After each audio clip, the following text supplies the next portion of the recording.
Istriktong ginamonitor karon sa kapulisan ang timbang sa mga sakop niini aron masigurong makabot ang saktong body mass index kon BMI. Ani airport ni John D. Esteban.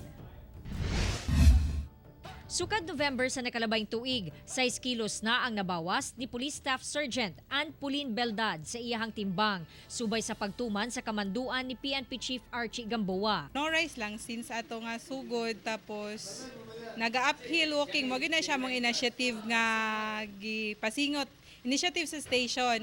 Naga-uphill walking me as in from IGCS police station going to Tandawan.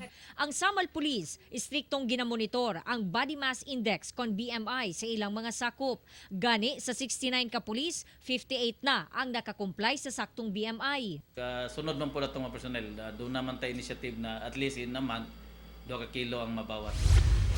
Sa General Santos City, gawa sa naandang Zumba exercise sa mga pulis, ingon man ang regular nga pag-jogging aron lang makabot ang saktong timbang, gipaagi kini sa contest sa General Santos City Police Office. Muagi sila sa nagkalain-laing challenges sa obstacle course. Gani mababae man o lalaki, todo paningkamot gayod sa pagbuhat niini. Birahon ang dakong ligid samtang nagadagan.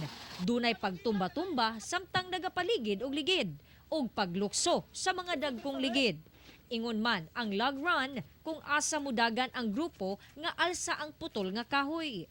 Dunay premyo ang matag estasyon sa pulis nga makadaog. At least ma-meet namin yung standard weight. Naging impact sa akin. 14 kilos na nawala sa akin. So sa ngayon, ma-feel ko talaga na sa pagdating sa trabaho, medyo ako ngayon. Mas mataas yung ating energy.